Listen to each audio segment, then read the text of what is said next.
In the process in the childhood I have learn कि हर बार हमें जल्दबाजी में नहीं रहना कि भाई फास्ट करना है, सब कुछ जल्दी करना है, सब कुछ जल्दी मिल जाएगा। आई हैव ऑलवेज लर्न कि slow is beautiful. First is के रिस्पेक्ट फॉर एवरीवन, सभी के लिए हम रिस्पेक्ट दें, भले वो छोटे से छोटा एक वॉचमैन हो या बड़े से बड़ा कोई भी टाइकून हो। कि आपका जो क्वेश्चन है बहुत ही इंपॉर्टेंट है आज की यंग जनरेशन के लिए जो 20s में है।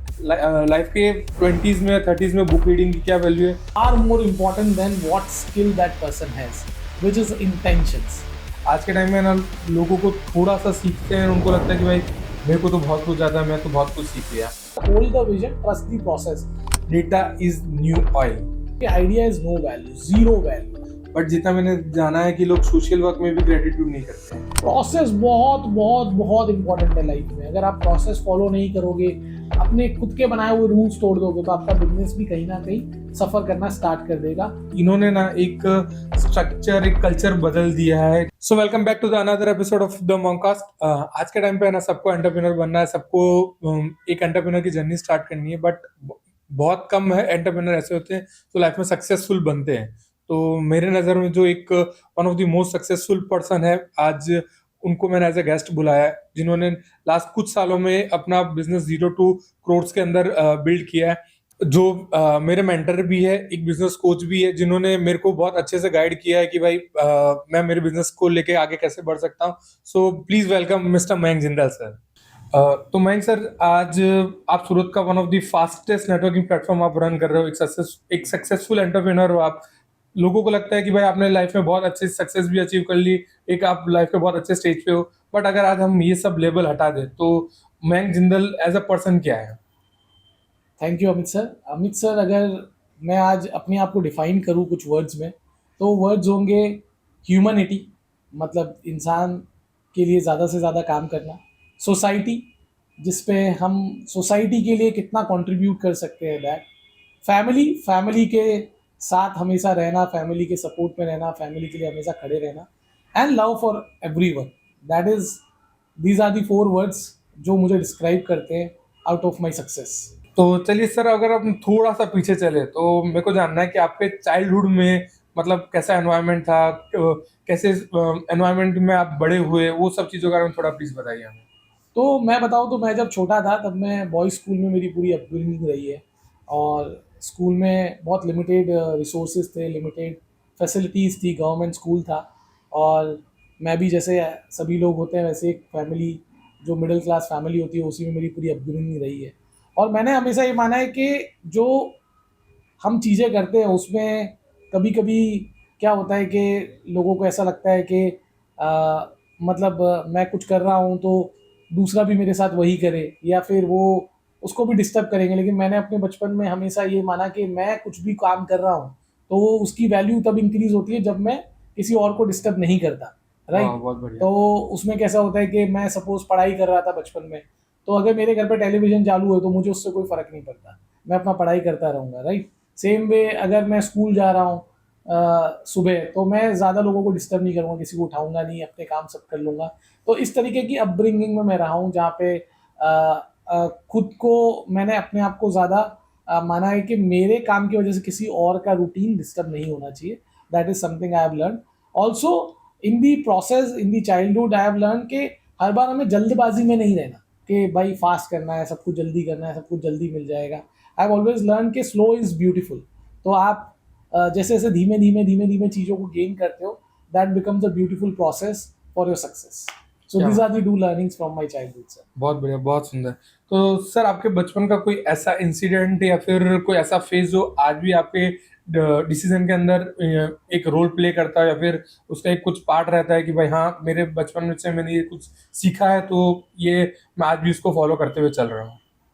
तो अगर बचपन के कुछ वैल्यूज़ की मैं बात करूँ, तो मैंने सीखा कि हम जब भी कुछ कर रहे हैं तो it will take little time, right. ऐसा नहीं कि वो ऑन द स्पॉट आपको रिजल्ट दे देगा। तो मुझे पता चला कि मैं जब पढ़ाई कर रहा था तो I was a very medium level of student. But धीमे धीमे रियलाइज़ हुआ कि नहीं, पढ़ाई का इम्पोर्टेंस ज़्यादा है, पढ़ाई में ज़्यादा अच्छा करने से हम अच्छी एक लाइफ पा सकते हैं। तो वो स्लोली स्लोली ग्रेजुअली उसको इम्प्रूव किया, बेटर किया। मैं जब लैंग्वेज सीख रहा था तब मुझे 10th स्टैंडर्ड में रियलाइज़ हुआ कि जो मेरा लैंग्वेज इंग्लिश है वो बहुत पावरफुल नहीं है और मैं मिस्टेक्स करता हूँ बचपन में। तो वो मैंने जब सीखा, जब समझा, तो मैंने उसको इम्प्रूव किया। तो पूरे बचपन के जो चाइल्डहुड के साइकिल से मैं ये सीखा कि हम कुछ भी चीज़ विद द प्रोसेस सीख सकते हैं और उससे सक्सेसफुल भी हो सकते हैं। क्या बात है, बहुत बढ़िया सर। तो सर मेरे को एक ये भी जानना है कि हर किसी के लाइफ में सबसे बड़ा अगर किसी का रोल प्ले होता है तो उनके पेरेंट्स का होता है। तो आपके सक्सेस में, आपकी जर्नी में आपके पेरेंट्स का क्या रोल रहा है, उनके क्या वैल्यूज है जो आज भी आप कैरी कर रहे हो, उसके बारे में कुछ बताइए। तो मैं मतलब अभी तक की अपनी जर्नी देखूँ तो उसमें पेरेंट्स का डेफिनेटली बहुत बड़ा रोल है हमारी सक्सेस में। हम जो भी बनते हैं मतलब as a human, it has a very important and bigger role of your parents. कि आपके पेरेंट्स ने आपको किस एनवायरनमेंट में रखा, क्या चीज़ें दी। बहुत छोटी छोटी चीज़ें हम अपने पेरेंट्स से सीखते हैं, राइट। जो जब हो रही होती है तब उतना रियलाइज़ नहीं होता कि इससे कुछ हम सीख रहे हैं, but in the process at the end you learn कि यार ये तो मैंने अपने पेरेंट्स से सीखी है। तो उसमें से दो चीज़ें जो मुझे बहुत कनेक्ट करती हैं, फर्स्ट इज़ के रिस्पेक्ट फॉर एवरीवन, सभी के लिए हम रिस्पेक्ट दें, भले वो छोटे से छोटा एक वॉचमैन हो या बड़े से बड़ा कोई भी टाइकून हो। सभी को एक इक्वल लेवल ऑफ रिस्पेक्ट मिलनी चाहिए for their work, whether whether their income is very high और whether their income is very low, right. तो रिस्पेक्ट फॉर एवरीवन जो मैंने इस पूरी जर्नी में सीखा कि मेरे पेरेंट्स ने मुझे वो एक इनहेरेंट स्किल दी।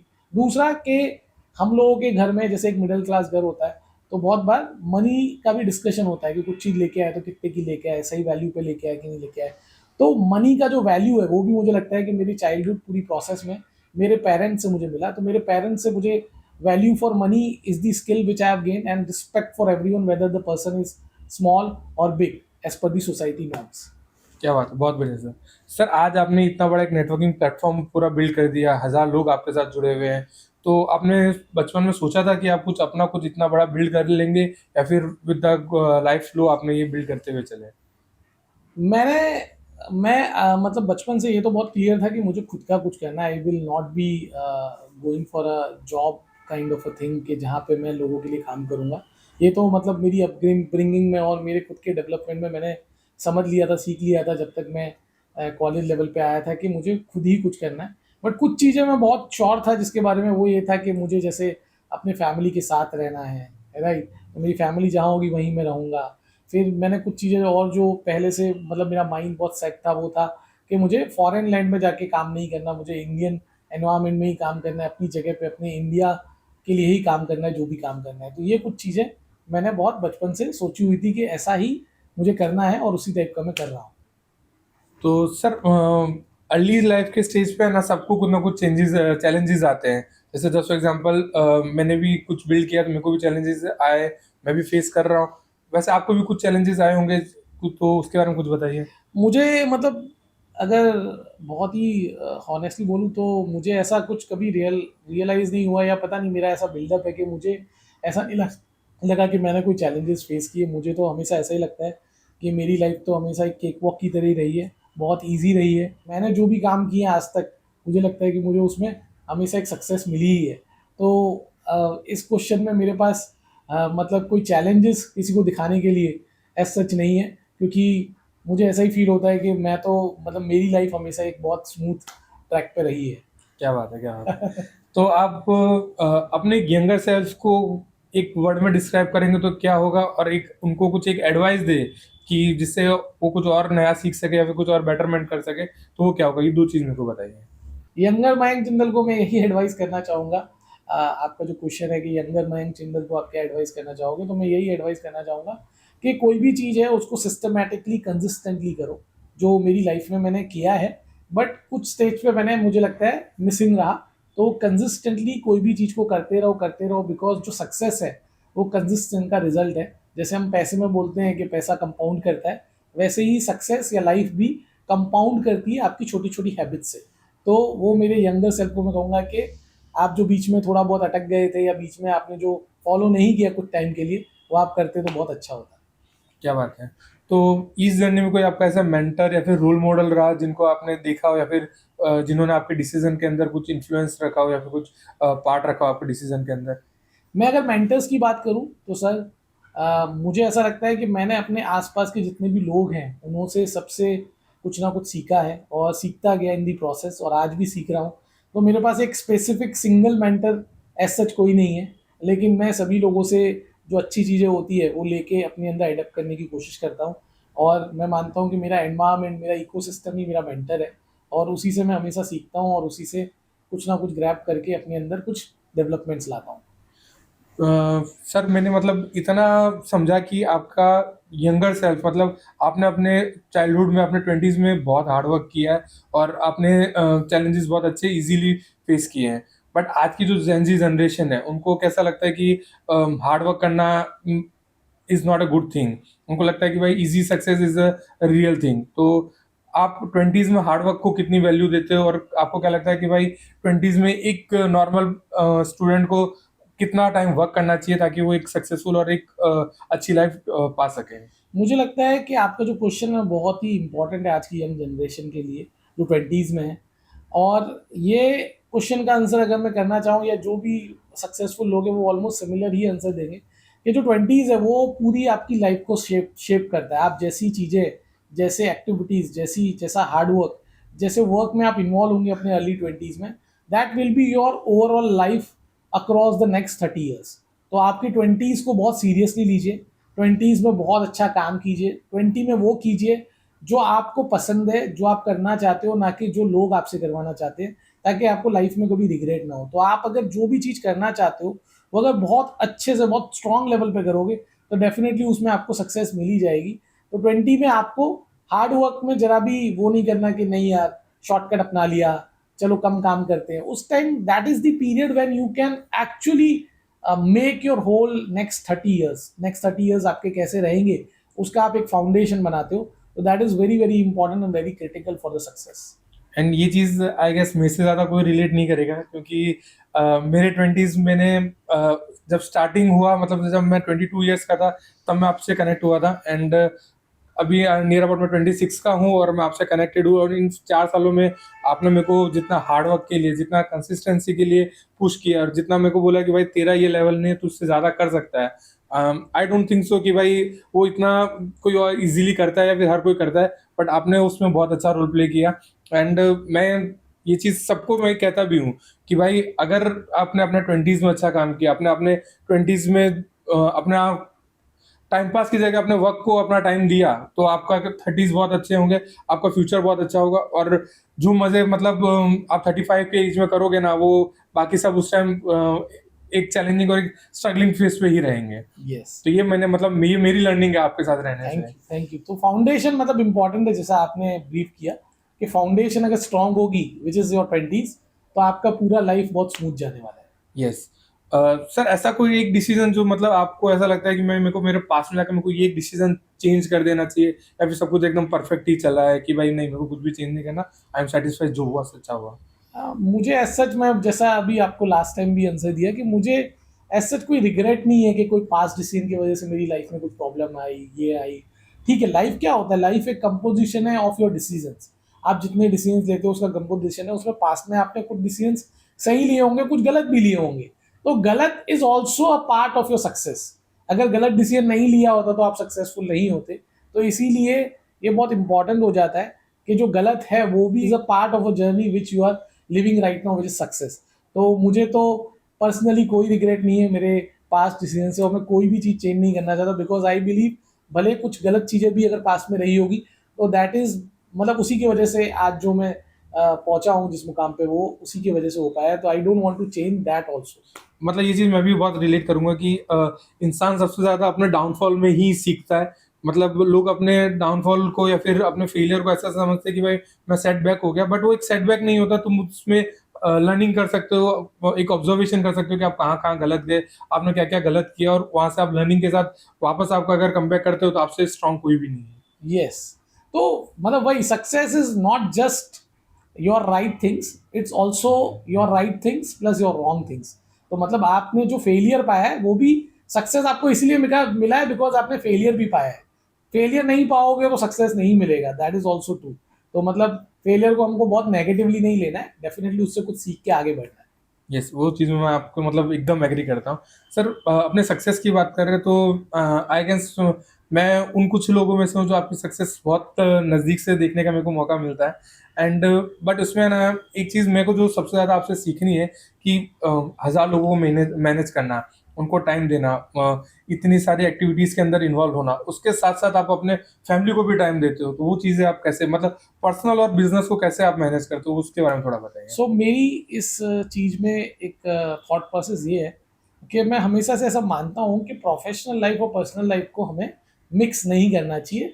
मतलब कोई पर्सनल काम करना है तो उसके लिए प्रोफेशनल रीज़न नहीं आना चाहिए बीच में, और हमें प्रोफेशनल काम करना है तो पर्सनल रीज़न बीच में नहीं आना चाहिए, राइट? अगर आपके लाइफ में कोई इवेंट हुआ है, वो इवेंट को आप जस्टिफाई करके या उसका रीज़न देके अपने प्रोफेशनल कमिटमेंट्स में फेल नहीं हो सकते या उसको लेट गो नहीं कर सकते। सेम वे आपके लाइफ में कुछ प्रोफेशनली चल रहा है, उसकी वजह से आप पर्सनल लाइफ के जो अपनी रिस्पॉन्सिबिलिटीज़ है उसको लेट गो नहीं कर सकते। तो मैं तो हमेशा यही फॉलो करता हूँ कि पर्सनल एक अपनी एक लाइफ है, प्रोफेशनल एक लाइफ है। डेफिनेटली मैं दोनों शोकेस करता हूँ लोगों को, दोनों को शेयर करता हूँ अपने सोशल मीडियाज़ पे, और मुझे बहुत अच्छा लगता है लोगों को शेयर करना। कुछ लोग बिलीव करते हैं कि प्रोफेशनल लाइफ ही सिर्फ हमको शेयर करनी चाहिए, पर्सनल नहीं करनी चाहिए, but I am a firm believer के जो लोग मुझे देख रहे हैं वो मेरी पर्सनल लाइफ को भी देखना चाहते हैं, प्रोफेशनल लाइफ को भी देखना चाहते हैं। बट इसमें अगर लर्निंग वाइज हम देखा जाए तो हमें हमेशा यही मेक श्योर करना है कि प्रोफेशनल एनवायरनमेंट में आपको पर्सनल रीज़न कभी नहीं देना। आपके क्लाइंट को आप ये नहीं बोल सकते कि आपको पर्सनली ये प्रॉब्लम हुई इसलिए आप उसको काम नहीं दे पा रहे करके, या अपने पर्सनल लाइफ में आप ये रीज़न नहीं दे सकते कि प्रोफेशनली मैं बहुत बिजी हूँ इसलिए मैं ये काम नहीं करूँगा। तो दोनों को सेपरेट रखो और दोनों को बहुत ही अच्छे से डिफाइन करो, तो बहुत ही ईजिली मैनेजेबल है। लेकिन लोग क्या करते हैं, लोग मिस्टेक क्या करते हैं, प्रोफेशनल लाइफ में पर्सनल रीज़न देते हैं, पर्सनल लाइफ में प्रोफेशनल रीज़न देते हैं, विच इज़ टोटली राइट। और ये जो चीज़ें हैं वो एक्चुअली गेम है पूरा माइंडसेट का। तो एक हम बहुत पॉपुलर बुक भी है जो 150 ईयर्स ओल्ड है, that is power of your subconscious mind. तो आप अपने माइंड को जैसे सिग्नल्स दोगे, जैसी चीज़ें सिखाओगे, वैसा आपका माइंड हो जाएगा। आप उसको एक्सक्यूज देना सिखाओगे तो एक्सक्यूज देने लगेगा, आप उसको प्रोफेशनलिज्म सिखाओगे तो प्रोफेशनलिज्म देने लगेगा। तो जैसा आप अपने माइंड को मैसेजेस दोगे वैसा वो एडेप्ट करने लगेगा, और वैसी ही आपकी लाइफ भी बन जाएगी इवेंचुअली। सर आपने बुक की बात की तो उससे मैं क्वेश्चन ये पूछना चाहूँगा कि आप बुक रीडिंग को कितनी वैल्यू देते हो? टू बी वेरी ऑनेस्ट आप मेरे को सबसे ज़्यादा रिकमेंड करते हो कि तू ये बुक्स पढ़ा कर। मैं थोड़ा इम्प्लीमेंट कर पाता हूँ, थोड़ा नहीं कर पाता हूँ। बट जैसे आप हमारे ऑडियंस को बताओ कि लाइफ के 20s में 30s में बुक रीडिंग की क्या वैल्यू है? उससे आप क्या सीखते हो और वो आपके लाइफ में कैसे एक ग्रोथ का आपके लाइफ में ग्रोथ का कैसे वो एक वे बनता है? बुक रीडिंग मुझे लगता है कि बहुत ही इम्पॉर्टेंट स्किल है या बहुत ही इम्पॉर्टेंट चीज़ है जो आपको अपनी लाइफ में करनी चाहिए। इवन आप जितने भी सक्सेसफुल लोगों को थोड़ा उनके बायोग्राफी पढ़ोगे या उनके बारे में जानोगे तो आपको सभी के अंदर एक कॉमन चीज़ दिखेगी कि वो सभी लोग ईयरली 25 30 50 बुक्स पढ़ते हैं, मतलब बहुत रीडिंग करते हैं। बिकॉज रीडिंग आपके माइंड को डेवलप करता है, आपको वो एनवायरमेंट देता है, वो एक्सपीरियंस देता है जो आप एक्चुअली कभी एक्सपीरियंस नहीं किए हो। तो अगर वर्ल्ड है, वर्ल्ड में इतनी सारी कंट्रीज है, इतने सारे कल्चर्स है, तो वो सब कुछ आपको एक्सपीरियंस करने मिलता है थ्रू बुक्स। बहुत सारी लर्निंग्स जो पास्ट में हो चुकी है, किसी ने की है, या अभी जो रिसेंट में कोई कर रहा है, तो वो सब कुछ आपको बुक से मिलता है। तो बुक तो मैं बहुत हाईली रिकमेंड करता हूँ किसी को भी सक्सेसफुल होने के लिए। एंड बुक रीडिंग एक ऐसी स्किल है जो आपको 100% अपने रूटीन में, अपने सक्सेस में उसको एक पार्ट देना चाहिए। अगर आप मुझे पूछोगे कि sir what is the exact number of books which one should read in a year, तो मैं कहूँगा कि आप 12 बुक्स के टारगेट के साथ स्टार्ट कर सकते हो। आप 12 बुक्स पढ़िए पूरे साल में, महीने की एक बुक पढ़िए, that is a very good start. And आप बुक जब पढ़ोगे तब आपको इतनी सारी लर्निंग्स मिलेगी। कुछ लोगों की पूरी लाइफ की जो लर्निंग्स है, which is 60 years of age, अगर हम एवरेज लें, या 70 ईयर्स ऑफ एज, उसकी पूरी लर्निंग उसने एक बुक के अंदर लिख दी है। तो आप बुक्स रीडिंग तो मुझे लगता है is a very important skill for getting successful, for getting a high exposure of business and learnings. Okay. Sir आपने ना एक और चीज़ की बात की थी अभी कमिटमेंट की कि अगर आपने पर्सनल पर्सनल लाइफ में कोई कमिटमेंट किया है, कोई प्रोफेशनल लाइफ में कमिटमेंट किया है, तो दोनों को फुलफिल करना चाहिए। बट कभी-कभी लाइफ में ऐसा भी हो जाता है कि दोनों क्लैश हो जाते हैं। जैसे कि मैं अभी आपका एकदम रिसेंट एग्ज़ाम्पल लूँ तो अभी आपने एक नई लाइफ को वर्ल्ड में इंट्रोड्यूस किया, वेलकम किया, तो उस टाइम भी मेरे को पता है कि आपके प्रोफेशनल लाइफ में भी बहुत सारे कमिटमेंट थे एंड लाइफ का वो एक इतना बड़ा पार्ट है कि आपको पर्सनल लाइफ में भी उसमें कमिटमेंट देनी पड़े, मतलब टाइम देना ही चाहिए। तो उन दोनों को आपने कैसे बैलेंस किया और बाकी सबको भी आप क्या मैसेज देना चाहोगे कि कैसे ये बैलेंस किया जाए? तो जब भी कभी ऐसा एक स्टेज आता है जहाँ पे पर्सनल और प्रोफेशनल ओवरलैप होने लगे, या क्लैश होने लगे जहाँ पे आप एक को ज़्यादा प्रायोरिटी देना चाहते हो और दूसरे को कम, तो उस स्टेज पे आपको, मुझे लगता है कि अपनी टीम का हेल्प लेना है। अपनी टीम जो आपने बनाई है अपने बिजनेस में या अपने ऑर्गेनाइजेशन में, उसकी हेल्प लेनी है for making things very easy.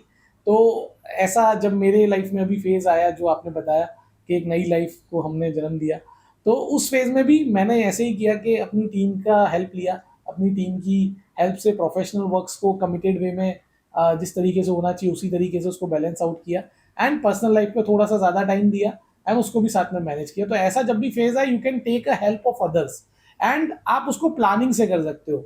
मतलब आप प्लानिंग अगर पहले से करके रखोगे, थोड़ी बहुत चीज़ें आप सोच के रखोगे, अच्छा ये स्टेज मेरा आने वाला है 10 दिन बाद, तो आपको पता है कि उस स्टेज में आपको बहुत सारा काम है, तो आप लोगों की हेल्प लीजिए। अगर आपके पास टीम नहीं है तो आपके दोस्त होते हैं, आपके मेंटर्स होते हैं, आपके फ्रेंड्स होते हैं, वो भी हमेशा हम आपको हेल्प करने के लिए रेडी होते हैं।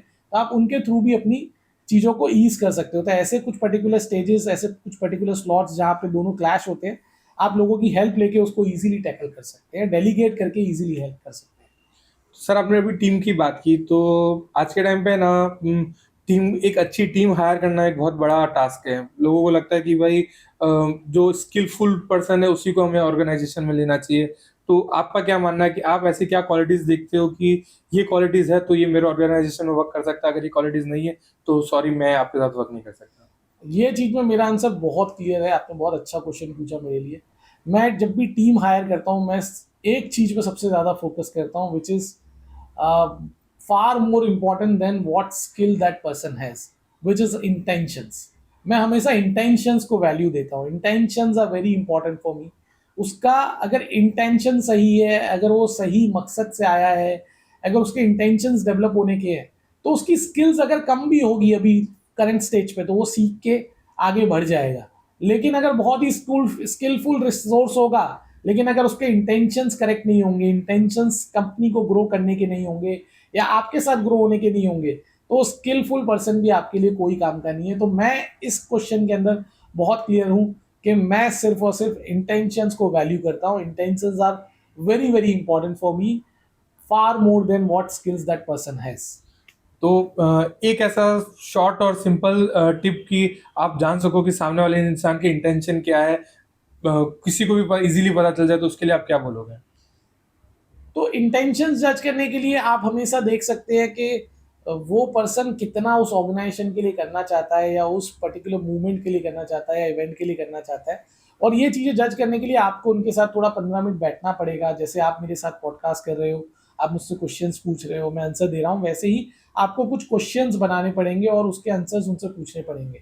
बहुत ही ईजिली 15-20 मिनट्स में you will be able to identify कि उनके इंटेंशंस क्या है। आपको उसके स्किल रिलेटेड क्वेश्चंस को टर्न आउट करना पड़ेगा into the intentions related questions, कि वो क्या देखता है, वो अपने आप को 3 साल बाद कैसे देखता है, ऑर्गेनाइजेशन में अपने आप को किस रोल पे देखता है, क्या वो काम करेगा, कैसा उसका माइंडसेट है, वो सब आप उस तरीके से जज कर सकते हैं। ओके। सर हमने ना एक चीज़ ये भी सुनी है कि एंटरप्रेन्योर्स में उनके ना एज ए लाइफ पार्टनर उनका रोल थोड़ा डिफिकल्ट हो जाता है कि भाई अगर मैं एक एंटरप्रेन्योर हूँ तो मैं एक लाइफ पार्टनर अच्छा नहीं बन पाऊंगा, या फिर अच्छे से उसको टाइम नहीं दे पाऊंगा अपने पार्टनर के साथ, तो एक क्वालिटी ऑफ टाइम स्पेंड नहीं कर पाऊंगा। तो ये चैलेंज आपने फेस किया है या फिर आपको लगता है कि ये मिथ है, क्या है, आप इसका बारे में कुछ बताइए? ये देखिए, मिथ भी नहीं है और ऐसा भी नहीं है कि चैलेंज नहीं है। डेफिनेटली बहुत लोग इसको फेस करते होंगे, but this is all about कि जैसे अभी हमने बुक्स वाला पार्ट लिया था, तो बुक्स से ही आपको ये सब सीखने मिलता है कि इसको कैसे मैनेज करना है और कैसे बड़े लोग इसको मैनेज कर रहे हैं, राइट। जो लोग बहुत सुपर सक्सेसफुल लोग हैं, जैसे मैंने एक बुक पढ़ी थी, उसमें लिखा था कि नेटफ्लिक्स के जो फाउंडर है, उन्होंने एक सिस्टम बना रखा है कि वो ट्यूसडे को हाफ डे के बाद कोई भी अपना प्रोफेशनल काम नहीं करते, वो फैमिली के साथ ही रहते हैं, फैमिली को ही पूरा टाइम देते हैं ट्यूसडे का हाफ डे, हाफ स्लॉट, और उसमें वो मूवी जाते हैं, डिनर जाते हैं, और कोई भी लाइफ का कोई भी बड़ा काम आ जाए वो उस टाइम पे उसको अवॉइड करते हैं प्रोफेशनली, एंड पर्सनल टाइम को सबसे ज़्यादा इंपॉर्टेंस देते हैं। वो वीकली ये रूटीन फॉलो करते हैं। तो सेम वे अगर हम भी कुछ रूटीन्स फॉलो करें, कुछ रिचुअल्स अपनी लाइफ के लिए, अपनी फैमिली के लिए, अपने पार्टनर्स के लिए बनाएं, तो ये प्रॉब्लम्स हमें कभी नहीं आएंगी। लेकिन होता क्या है कि हम अपने मैनेजमेंट को बहुत प्रॉपर नहीं रखते, और इसी वजह से आपका जो क्वेश्चन था कि आप पर्सनली लाइफ को बैलेंस नहीं कर पाते, अपने पार्टनर को टाइम नहीं दे पाते, वो सारे चैलेंजेस आते हैं। तो आप जैसे अपने प्रोफेशन में वर्क को इंपॉर्टेंस देते हैं, वैसे ही कुछ स्लॉट्स वीक के या मंथ के, जो भी आपका शेड्यूल अलाउ करता है, उसके अकॉर्डिंग अपने फैमिली के लिए, अपने पार्टनर के लिए रखिए एक्सक्लूसिवली, जिस स्लॉट में प्रोफेशनल वर्क का बहुत कम रोल हो, राइट। तो इस तरीके से आप उसको मैनेज कर सकते हैं। ओके।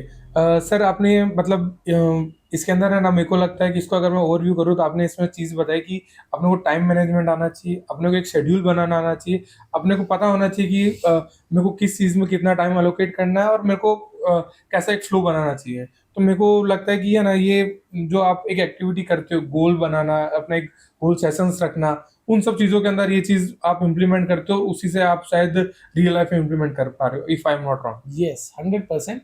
आपने लाइफ के गोल्स बनाइए, उसको रेगुलरली रिव्यू कीजिए। सिर्फ गोल्स बनाने से सब कुछ नहीं होगा, आप उसको रिव्यू कीजिए, आप उसको एनालिसिस कीजिए, राइट। अपने टास्क लिखिए, ये सब आप करेंगे तो बहुत ईजी हो जाएगी लाइफ और बहुत ईजिली मैनेज हो पाएगी। तो ये चीज़ भी इसी तरीके से मैनेज हो जाती है कि आपको कुछ स्लॉट्स रखने होते हैं कि यार हाँ, मैं इस पर्टिकुलर डे पे ये चीज़ एक्टिविटी करूंगा, इसको हाईएस्ट प्रायोरिटी दूंगा। ओके। सर हर किसी की लाइफ में ना कुछ एक कोर वैल्यूज होते हैं, जो मतलब ऐसा होता है कि भाई वो नॉन नेगोशिएबल है, कि इनको मैं नेगोशिएट नहीं कर सकता, कि मेरे ये कोर वैल्यूज है, अगर आप इनके ऊपर वर्क नहीं कर सकते तो मैं आपके साथ वर्क नहीं कर सकता। तो आपके वो कोर वैल्यूज क्या है? तो मेरे जो कोर वैल्यूज है वो है, one of them is ethics, कि आप एथिकली करेक्ट होने चाहिए, राइट। यस। मैं हमेशा बहुत बार मल्टीपल जगह पे अगर आप देखेंगे तो मेरे बोलने में ये हमेशा आएगा कि ethics is very very important. अगर एथिकली पर्सन गलत है तो फिर उसके साथ कुछ बड़ा प्रॉफिट भी हो रहा है तो उसको जाने दो। एथिकली सही है तो छोटा प्रॉफिट भी हो रहा है तो उसके साथ काम करना चाहिए, बिकॉज वही एथिकली करेक्ट पर्सन आपको बड़े प्रॉफिट के टूवर्ड्स लेके जाएगा, राइट। तो Right. ethics is the first point which I always look after when I am looking for values. Second is learning attitude.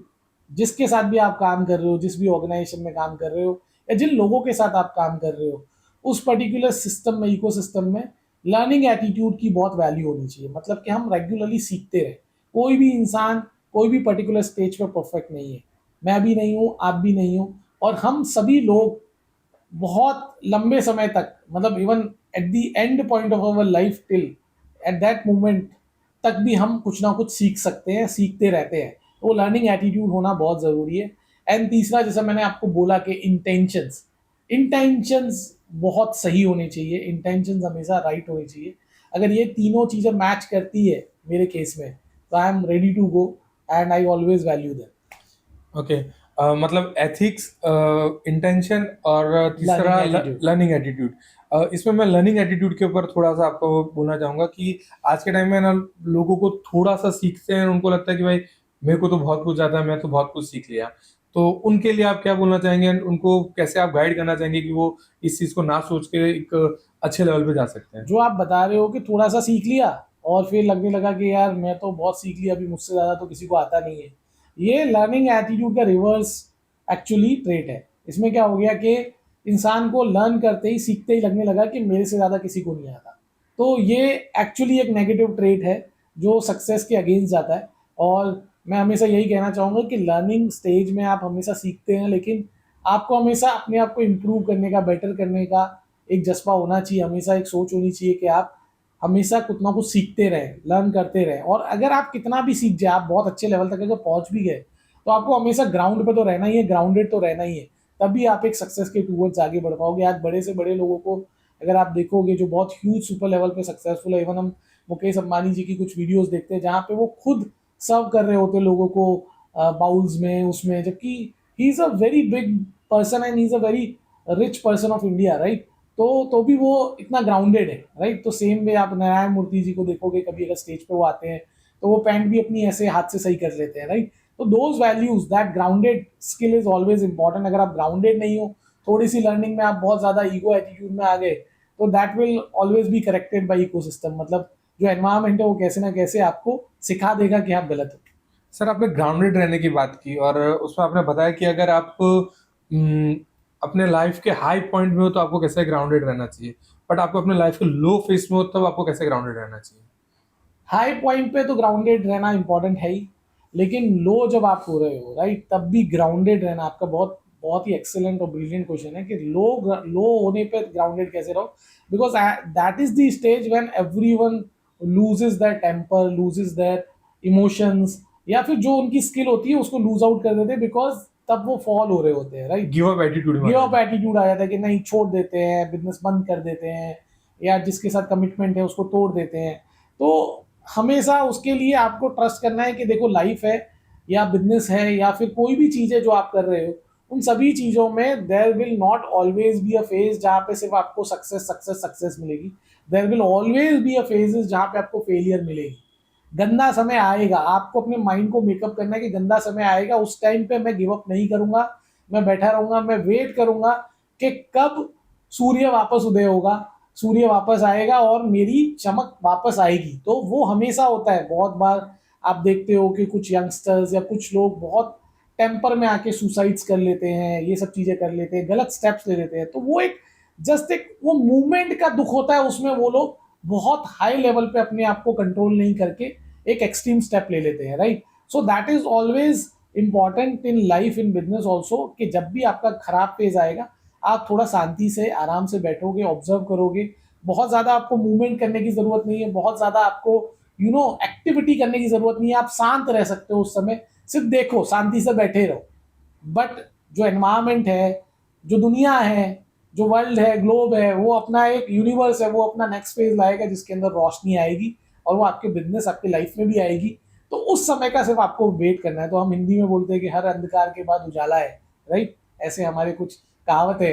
तो वही सेम है कि जब भी अंधेरा होगा, जब भी कोई नेगेटिव एक्टिविटी होगी, उसके कुछ टाइम बाद पॉजिटिव एक्टिविटी आएगी ही आएगी। बस आपको वेट करना पड़ता है। और कभी कभी क्या होता है, वो वेटिंग पीरियड आपके जो एस्टिमेट से उससे थोड़ा ज्यादा होता है। Yes. तो बस वो एस्टिमेट से कभी कभी ज्यादा भी हो सकता है। तो you have to just be patient at that particular moment.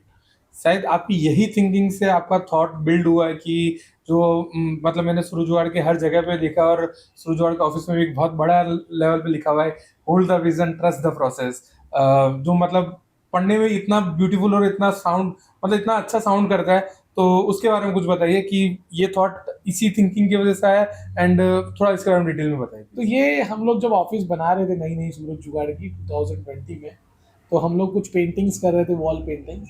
तो हम लोग एक कोट लिखना चाहते थे कि एक कोट लिखे जो सूरज जुगाड़ को रिलेट कर पाए। तो हमने बहुत सारे कोट्स पे रिसर्च किया, बहुत सारे कोट्स देखे, पढ़े। तो ये कोट हमें बहुत ब्यूटीफुल लगा कि यार, hold the vision, trust the process. And actually ये हमारा सूरज जुगाड़ का सक्सेस का मंत्रा बन गया धीमे धीमे, कि hold the vision, trust the process. And that is also one of the reason कि मेरी जो थॉट प्रोसेस है, जो आपने कहा, कि वो इससे बहुत अलाइन होती है, बहुत मैच होती है। And I really look forward for this thought कि डेफिनेटली हमें विजन को होल्ड करते चलना है एंड प्रोसेस को ट्रस्ट करना है। And in the process, in the vision, आपको वो सक्सेस मिलेगी जो आप कैरी कर रहे थे, जो आपने सोची थी स्टार्टिंग में। लेकिन वो एक समय आपको उसको देना पड़ेगा, आपको रुकना पड़ेगा, आपको पेशेंस दिखाना पड़ेगा। That is important. बहुत बढ़िया सर। सर, आपकी एक थॉट के बारे में अपन ने बात की, अब एक और थॉट जो मेरे को पता है कि आप बहुत ज़्यादा उसके ऊपर वैल्यू रखते हो या फिर उसको बहुत इंपॉर्टेंस देते हो, वो है डेटा इज न्यू ऑयल।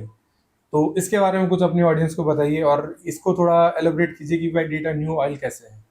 तो आज से कुछ सालों पहले, ऑलमोस्ट 30 ईयर्स 20 ईयर्स पहले, oil was the most important resource of the world.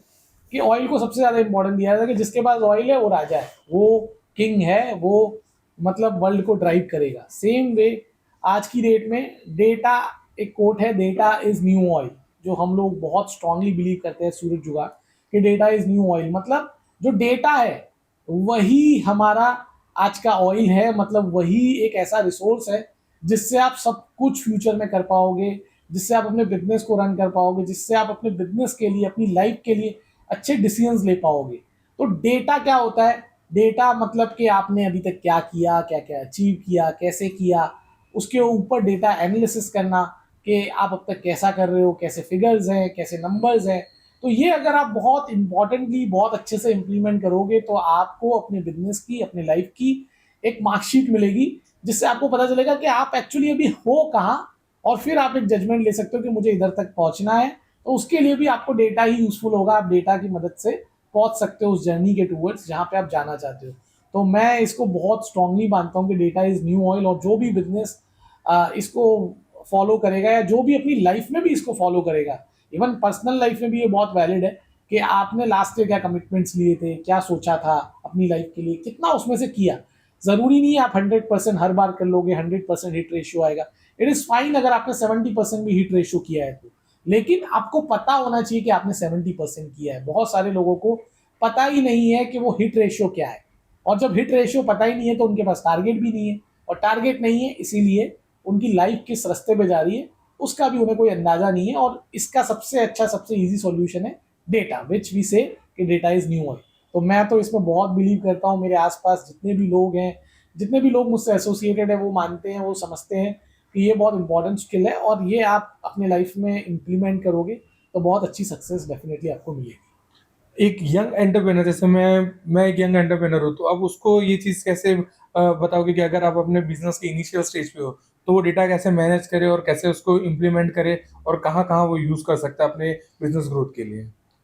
अगर एक यंग एंटरप्रेन्योर है तो मैं हमेशा कहूंगा कि आपने, अगर कुछ आपका पास्ट एक्सपीरियंस है तो उसका कुछ डेटा आपके पास होना चाहिए कि आपने क्या क्या किया, कैसे किया, किया, कितने आपकी कैसे सेल्स आई, आपका बिजनेस कैसे आया, आपके कितने क्लाइंट्स हैं, राइट। तो ये सब डेटा आप पास्ट रिकॉर्ड्स का बना सकते हो।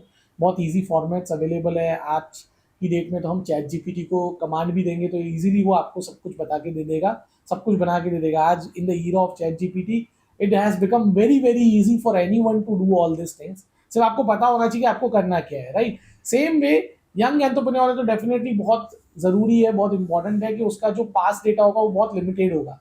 तो वो क्या कर सकता है, वो दूसरे जो सक्सेसफुल लोग हैं, जो सक्सेसफुल ऑर्गेनाइजेशन है, उनके रिकॉर्ड से कंपैरिजन करके अपने next 3 years, next 5 years plan कर सकता है, उस प्लान के अकॉर्डिंग आगे बढ़ सकता है। एंड डेटा को रेगुलरली ट्रैक करना है, रेगुलरली रिव्यू करना है, आपने कितना किया, कितने पहुंचे, एंड उसी हिसाब से आपको अपनी स्ट्रैटेजी थोड़ी थोड़ी चेंज करते रहना टाइम टू टाइम।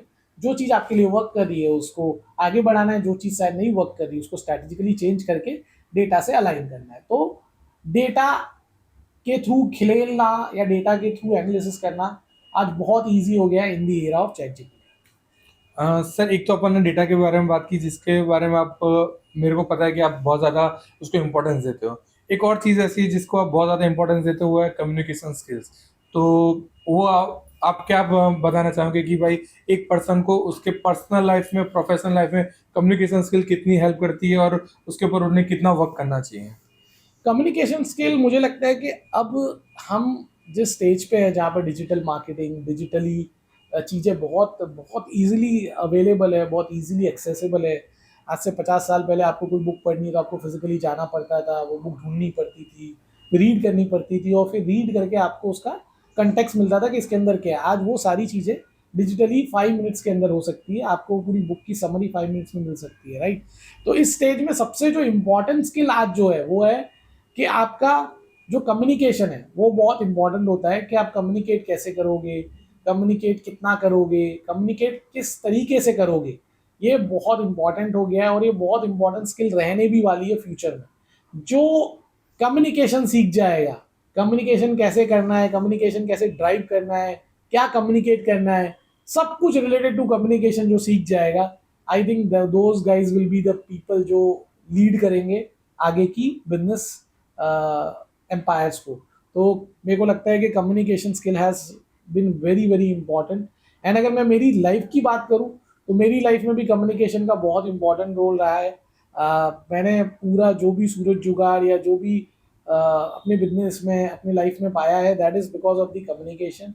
कम्युनिकेट कैसे करना, कितना करना, रेगुलरली कम्युनिकेट करना, लोगों के एक्नॉलेजमेंट्स लेना, ये सभी चीज़ों की वजह से ही मुझे सब कुछ मिला है जो लाइफ में आज मेरे पास है। तो मैं तो कम्युनिकेशन को बहुत इंपॉर्टेंट स्किल मानता हूँ, और सभी को जो यंग एंटरप्रेन्योर्स हैं उनको भी सजेस्ट करूँगा कि communication should be your one of the area जो आपको बहुत ज़्यादा वर्क करना चाहिए अलॉन्ग विथ डेटा। सर, आपने इसमें एक वर्ड बोला एक्नॉलेजमेंट। ये कम्युनिकेशन का बहुत छोटा पार्ट दिखता है, लोगों को लगता है कि इतना वैल्यू नहीं रखता, बट जितना मैंने देखा और जितना मैंने सीखा है, एक्नॉलेजमेंट का बहुत बड़ा वैल्यू है। तो इसके बारे में आप कुछ बताइए। Acknowledgement is actually, what is acknowledgement? Acknowledgement means the person has actually read the thing and has acknowledged कि I agree to this, right? तो acknowledgement ऐसे जैसे आपने बोला कि बहुत छोटा लगता है कि क्या है, ठीक है ना, पढ़ लिया हमने, कोई फर्क नहीं पड़ता, मैंने तो पढ़ ही लिया तो मुझे पता चल गया, लेकिन सामने वाले को तो नहीं पता कि आपने पढ़ा नहीं पढ़ा, आपके इनपुट्स क्या है। तो एक्नॉलेजमेंट के लिए आप हमेशा एनकरेज करिए अपनी ऑडियंस को। जब भी आप कोई भी कंटेंट डिलीवर कर रहे हैं, कंटेंट डाल रहे हैं, आज इवन हम यूट्यूब में भी देखते हैं लोग क्यों बोलते हैं कि कमेंट्स कीजिए कमेंट्स कीजिए, तो that is actually a part of acknowledgement. Likes कीजिए, what is likes? Likes is a part of acknowledgement. What is views? Views is a part of acknowledgement. तो acknowledgement is very important when we are communicating. Actually acknowledgement एक feedback की तरह है कि आप कैसा perform कर रहे हो, परफॉर्मेंस एनालिसिस है एक्नॉलेजमेंट। तो एक्नॉलेजमेंट सुनने में बहुत छोटा सा वर्ड लगता है और बहुत छोटी चीज लगती है, लेकिन it has a big role to play in communication. Sir अभी हमने थोड़ी देर पहले एक चीज के बारे में बात की, बट मेरे को ऐसा लग रहा है कि लोग आजकल उसको ना बहुत कॉम्प्रोमाइज कर देते हैं फास्ट ग्रोथ के लिए। उनको लगता है कि एथिक्स की कोई वैल्यू नहीं है, अपने को फास्ट ग्रोथ चाहिए, अपने को मनी से मतलब है, तो एथिक्स को कॉम्प्रोमाइज कर देते हैं, उसको कुछ वैल्यू नहीं करते हैं। उसके लिए आप क्या कहना चाहोगे, और एथिक्स की क्या रियल वैल्यू है वो भी आप थोड़ा बताइए। तो मुझे पर्सनली लगता है कि ethics has a huge value. बहुत बड़े बड़े लोग जो बहुत सुपर सक्सेसफुल थे, ऐसे बहुत सारे केस स्टडीज़ है, रजत गुप्ता, फिर बहुत सारे हमारे इंडिया में भी बहुत सारे केसेस है जिसमें एथिक्स की वजह से लोग बहुत सुपर सक्सेसफुल होके भी फेल हो गए because of the only one point which is ethics, कि मतलब वो एथिकली इनकरेक्ट थे। तो ethics has a very big role to play in life. जैसे जैसे आप सक्सेसफुल होते जाओगे, एथिक्स का रोल बढ़ता जाएगा बढ़ता जाएगा बढ़ता जाएगा, और उसके बाद एथिक्स ही आपके काम आएगा इवेंचुअली, राइट। हम बहुत सारे सेलिब्रिटीज देखते हैं जो no controversial kind of celebrities है, जिसमें अमिताभ बच्चन जी का नाम आता है, सचिन तेंदुलकर जी का नाम आता है। तो ये एक्चुअली एथिकली बहुत करेक्ट लोग हैं। ये आप देखोगे इनके आसपास, इनके 30-30 साल के कैरियर में, 40-40 साल के कैरियर में, आज तक ये लोग के ऊपर कोई मतलब कोई बड़ी कंट्रोवर्सी नहीं है, right, because of the ethics, क्योंकि ये लोग एथिकली हमेशा करेक्ट रहे। तो एथिकली करेक्ट रहना बहुत इंपॉर्टेंट है, और बिजनेस में एथिक्स को छोड़ के काम करना for a short term benefit will always actually आपको वापस आके वहीं पे खड़ा कर देगा जहां से आपने शुरुआत की थी। लेकिन वो शॉर्ट टर्म में आपको प्लेजर देगा, लेकिन लॉन्ग रन में आप वापस वहीं पे आ जाओगे, अंडू कर देगा आपके पूरे काम को। तो इसलिए मैं हमेशा कहूँगा कि एथिक्स को कभी भी आप कॉम्प्रोमाइज़ मत कीजिए, एंड एथिक्स को बहुत हाई वैल्यू पे रखिए। एथिक्स को हाई वैल्यू पे रखोगे तो हो सकता है आपकी सक्सेस थोड़ी सी स्लो आएगी, राइट, बट वो बहुत स्ट्रांग आएगी और उसको कभी भी कोई आपसे ले नहीं पाएगा, छीन नहीं पाएगा। बट अगर आप एथिकली अनकरेक्ट होंगे तो आपको सक्सेस में भी थोड़ी जल्दी मिल जाएगी। आप चीटिंग करके, आप गलत काम करके थोड़ी जल्दी सक्सेस पालोगे, बट वो आपसे बहुत जल्दी चली भी जाएगी। सर हमने ना अभी काफ़ी चीज़ों के बारे में डिस्कशन किया। अब इनमें से आप दो बच्चों के फादर हैं, तो ऐसी कौन सी चीज़ ऐसी जो आप उनको इनिशियल स्टेज से ही सिखाना स्टार्ट कर दोगे कि भाई ये चीज़ें तुम्हारे एकदम क्लियर होनी चाहिए, ये चीज़ें तुम्हारी नॉन नेगोशिएबल है कि इनके साथ तुम कभी नेगोशिएट नहीं कर सकते। एज ए पेरेंट आप उनको ऐसे क्या चीज़ें सिखाना चाहोगे? तो जैसे हमने डिस्कस किया, ये आपको थोड़ा लगेगा कि मैं सेम चीज़ें रिपीट कर रहा हूँ, but I will repeat it because that is very important. And मैं मेरे बच्चों को सिखाना चाहूँगा कि वो कम्युनिकेशन में कभी कॉम्प्रोमाइज़ ना करें, राइट, वैल्यूज़ में कभी कॉम्प्रोमाइज़ ना करें, इंटेंशंस में कभी कॉम्प्रोमाइज़ ना करें, और साथ ही में पैसे को कैसे मैनेज किया जाता है, मनी मैनेजमेंट जो लाइफ का बहुत इंपॉर्टेंट स्किल है, जो स्कूल्स में भी नहीं सिखाया जाता।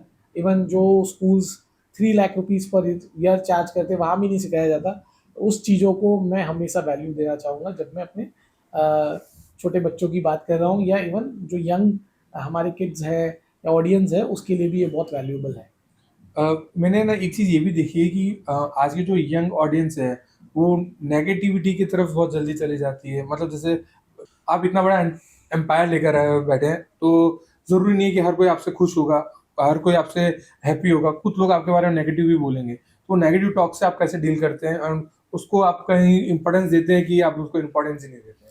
देखो, negative talks will be a part of a life. जैसे मैंने आपको बताया कि लाइफ का जैसा सक्सेस का पैरामीटर है, उसमें पॉजिटिव इवेंट्स और नेगेटिव इवेंट्स दोनों होंगे, वैसे ही आपकी जो जर्नी है उसमें सब लोग तो आपके लिए पॉजिटिव टॉक्स नहीं करेंगे। मतलब आई बिलीव कि it can not be 100%, there will be always 10% लोग जो आपके लिए नेगेटिव टॉक्स करेंगे या नेगेटिव बातें करेंगे, but that is there mindset. हम उनको चेंज नहीं कर सकते। हमें उसकी वजह से अपने काम को, अपनी स्पीड को, वो सबको रोकना नहीं है, और actually we should have no impact because of negative talks. मुझे लगता है कि जो चीज़ पे हमारा कंट्रोल नहीं है उस चीज़ के बारे में हमें बहुत ज़्यादा सोचना नहीं चाहिए या बहुत ज़्यादा डीपली नहीं जाना चाहिए। डेफिनेटली अगर वो पब्लिकली आके बोल रहा है, बहुत पब्लिक कमेंट्स में आके बोल रहा है, पब्लिक इंटरफेस में, तो वो आपका रोल बन जाता है कि आपको उसको कंट्रोल करना पड़ेगा। बट अगर वो पर्सनल लेवल पे कर रहा है, कुछ लोगों के साथ डिस्कस कर रहा है, तो आप तो वहाँ अवेलेबल नहीं हो, तो आप कैसे उसको चेंज करोगे? तो जो चीज़ आप चेंज नहीं कर सकते उसको बहुत ही एक सिंपल मैथडोलॉजी है कि इग्नोर करो।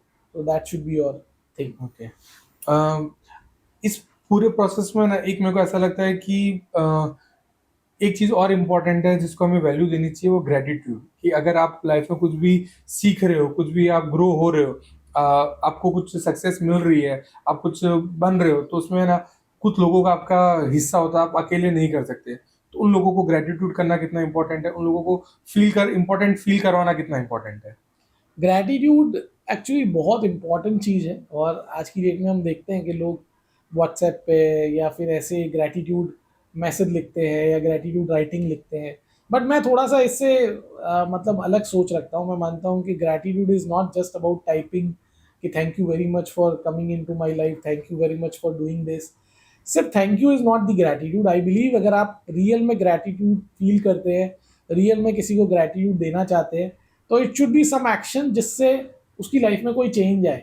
आप उसको एक कुछ पर्सनलाइज गिफ्ट कर सकते हैं, कुछ ऐसी चीज़ उसके लिए कर सकते हैं जिससे उसकी लाइफ में वैल्यू क्रिएट हो। तो ग्रैटिट्यूड डेफिनेटली हमें करना चाहिए, और हमारी जो लाइफ है that is full of gratitude, because हम अकेले तो लाइफ में सक्सेस नहीं पाए हैं। बहुत सारे लोगों ने हमारे साथ काम किया है, बहुत सारे लोगों ने हमारी चीज़ों के लिए काम किया, तो हमें हमेशा उनके लिए ग्रैटिट्यूड शोकेस करना चाहिए, ग्रैटिट्यूड दिखाना चाहिए।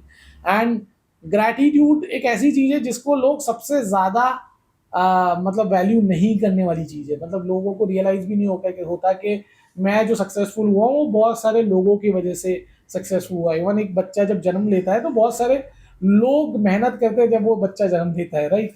तो एक पूरी प्रोसेस होती है। तो वो gratitude is very very important in life. And gratitude मेरे को लगता है कि हर एक एंटरप्रेन्योर को, हर एक पर्सन को एक ग्रैटिट्यूड लिस्ट बनानी चाहिए ईयरली, जिसमें उसके इस साल में कितने लोगों ने उसकी मदद की, कितने लोगों ने उसको कंट्रीब्यूट किया, और डेफिनेटली उनके लिए टाइम निकाल के कुछ एक छोटा सा गिफ्ट, बड़ा सा गिफ्ट लेके जाके उनको देना चाहिए, उनको थैंक यू बोलना चाहिए, ताकि वो जो जर्नी है ग्रैटिट्यूड वाली वो कंटिन्यू रहे उन लोगों की जिन लोगों ने हमारे लिए कुछ किया है, राइट? तो वो एक्सपेक्ट तो नहीं कर रहे हमसे कुछ कि हम उनके लिए कुछ करेंगे, बट अगर हम कुछ कर देंगे तो वो जो अच्छा कर रहे हैं वो उसको एम्पलीफाई कर देंगे, उसको और ज़्यादा वॉल्यूम कर देंगे, और ज़्यादा उसकी जो इंटेंसिटी है उसको इंक्रीज कर देंगे, और ज़्यादा लोगों तक वो अच्छी चीज़ें पहुँचेगी। तो हमारे ग्रेटिट्यूड सर्विंग से बहुत इंपॉर्टेंट चीज़ें सर्व होगी, और वर्ल्ड को ज़्यादा मदद मिलेगी, वर्ल्ड को ज़्यादा अच्छी चीज़ें मिलेगी। ये मतलब ग्रेटिट्यूड वाला पॉइंट आपने प्रोफेशन के हिसाब से तो बताया, बट जितना मैंने जाना है कि लोग सोशल वर्क में भी ग्रेटिट्यूड नहीं करते हैं। जैसे मैं आप ही के लाइफ का एक एग्जांपल ले लूँ कि आप ब्लड डोनेशन में बहुत एक्टिव हो, उस चीज़ में आपके पास कॉल्स भी बहुत आते हैं, बट आपको कभी किसी ने मतलब आपने लोगों की हेल्प की, बट किसी ने आके आपको कभी ग्रेटिट्यूड फील किया करवाया कि भाई थैंक यू, आपने मेरी ये हेल्प की उस टाइम पे, मतलब इतनी इमरजेंसी थी बट आपने हमारे साथ हमारी वो इमरजेंसी सॉल्व करने में आपने मेरी हेल्प की। तो कोई भी ऐसा कुछ इंसिडेंट हुआ है? तो ये अगर मैं ऐसे डेटा बोलूँ तो जैसे आपने बताया कि ऑलमोस्ट मेरे को ईयरली 100 कॉल्स आते हैं, मंथली बेसिस पे 10-15 कॉल्स आते हैं जो बहुत ही अर्जेंट के बेसिस पे जिनको ब्लड चाहिए होता है। मेरा जो पास्ट रिकॉर्ड्स है यंगर एज में जो मैंने सोशल वर्क्स किए, उसकी वजह से मेरे ब्लड बैंक्स में बहुत अच्छे कनेक्शंस हैं सूरत के। तो मैं कभी भी किसी को 24 आवर्स में ब्लड दिला सकता हूँ, राइट? तो लोगों के जब जो वो ज़रूरत होती है तब कॉल करते हैं डेफिनेटली, लेकिन फिर वो भूल जाते हैं जब उनका काम हो जाता है कि एक थैंक यू नोट भी लोगों की तरफ से नहीं आता। तो in cases of 100 I have never receive a single gratitude message के थैंक यू जिसने बोला हो बाद में कि सर आपने उस दिन काम करा दिया था, उसकी वजह से मेरा अच्छा हो गया। तो ये हम थोड़ा सा सोसाइटी में एक नॉर्म, बहुत हमारा जो एजुकेशन सिस्टम है या जो भी जिस भी तरीके से हम अपब्रिंगिंग हो रहे हैं, कहीं ना कहीं हम ग्रैटिट्यूड को वैल्यू नहीं कर रहे, विच इज़ वेरी इंपॉर्टेंट। और ग्रैटिट्यूड को वैल्यू करना बहुत इंपॉर्टेंट है, बिकॉज ग्रैटिट्यूड होने से, ग्रैटिट्यूड करने से जो इंसान अच्छा काम कर रहा है वो अपने काम को और ज़्यादा करने लगता है और लंबे समय तक करता है। ग्रैटिट्यूड नहीं मिलने से क्या होता है कि वो उसको या तो कोई एक पर्टिकुलर स्टेज पे स्टॉप कर देता है, या फिर वो उसके इंपॉर्टेंस को निगलेक्ट कर देता है। तो ग्रैटिट्यूड मेरे हिसाब से अपने बिजनेस में, अपनी लाइफ में हम सब अगर अप्लाई करें तो हम जितना ग्रैटिट्यूड को समय देंगे, जितना उसमें इन्वेस्ट करेंगे, उससे 10x हमको रिटर्न मिलेगा। तो हमें डेफिनेटली ग्रैटिट्यूड को टाइम देके समय देके करना ही चाहिए। आपने अभी एक चीज़ बोली कि आपने यंगर सेल्फ में सोशल वर्क में बहुत अच्छा टाइम दिया, तो वो देना इम्पोर्टेंट है कि देना चाहिए, उसके बारे में कुछ बताइए। तो मैं तो अगर बोलूँ तो मेरा जो यंगर सेल्फ है which is my age of early twenties, वो बहुत सारी मैंने स्पेंड की सोशल वर्क में। ऑलमोस्ट मेरा 50% of the time I have spent in doing the social work, which is very contrary to the modern thought process. लोग बोलते हैं कि पहले आप पैसा कमाओ, सब कुछ कमा लो, उसके बाद सोशल वर्क करने का सोचना। 50 करोड़, 40 करोड़, 20 करोड़, 30 करोड़ हो जाएंगे आपके पास जेब में जब, तब आप सोशल वर्क करने की सोचना। बट मैं तो जब पैसे का मतलब शुरुआत ही हुआ था, या पैसे की शुरुआत भी नहीं हुई थी, तब से सोशल वर्क कर रहा था।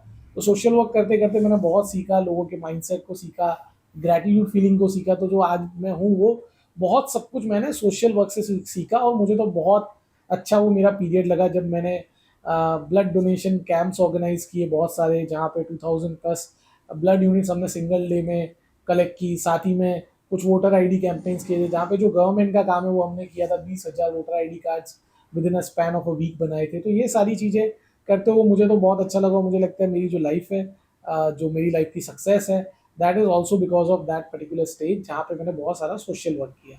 तो सोशल वर्क करके मुझे बहुत अच्छा लगा।